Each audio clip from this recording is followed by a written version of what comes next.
Welcome to Happy Hour, brought to you by Best Damn Bookkeeping. My year-end update is my venison processing is all done. And it's an overwhelming feat. I think I shot 7 deer this year. And then Ben shot 2. He was really slacking. And he like passed a bunch of deer early on because he's like, I just don't want to deal with it while it's warm out. And I was like, yeah, but like what happens when it gets cold out and if they're not moving or the weather's bad or whatever? And that's exactly what happened. He had a lot of encounters. He just kept passing them up and I just kept flinging arrows. Which is why my freezers are super full. But we kind of like pool all the meat together and share it. But we had it and I think I gotta drop the phone line in the comments here. Let me drop the phone line in. 9 5 2 3 7 3 1 7 7 5. Boom. It's in there. So we had this like huge list of things we want to make, and the list gets a little bit longer every year and a little bit better because we're getting more bold. Where like year one, it was like we bought all the seasoning packets. It was like, okay, we got the meat. And I've been processing my own deer for a long time, but I would take this is so much like business, where it's like we run our business, but we delegate certain things outside of our business.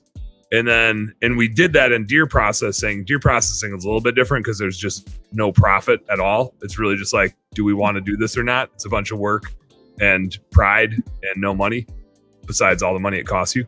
And so I used to butcher all my own deer, process it all in terms of like deboning it, even like grinding all the trim for just ground meat. But then if I wanted venison bacon made or sticks or summer sausage or whatever, brats, I would get that made at a butcher shop. And a few years ago, Ben was like, well, let's just buy all the stuff and make it ourselves. And I was like, that sounds cool. And then one day Ben's like, hey, I bought all the stuff. And I was like, what? Like you bought all the stuff? It's like a lot. So we got like a commercial grade grinder, a mixer, a stuffer for making sticks and summer sausage and brats. We got the vac sealer. Now we have the dehydrator.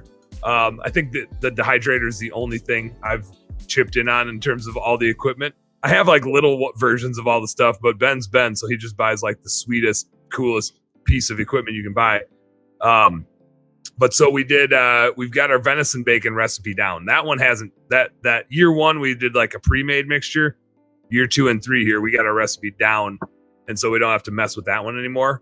We're still trying to figure out our sticks. I made a spicy, like a deer stick with some cheddar in it this year. And it turned out okay. The texture of it isn't my favorite. So we still got some work to do. We added some flour to it this year at the recommendation of a butcher. It's okay. You can like tell that it's, I don't want to say like mushy, but mushy is the best word I can come up with. Like it's just finer because the flour like holds it together. It's just different. We did cheddar brats. We did brats last year, but it had some sage in it.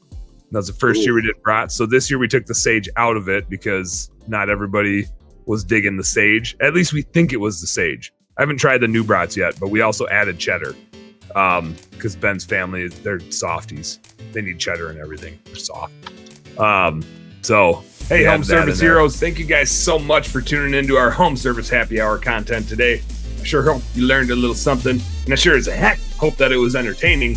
If you did find it fun and entertaining, make sure you like and subscribe to the channel for more cool, fun, entertaining business content. And speaking of which, stay tuned. There's a little more here and a little more right here.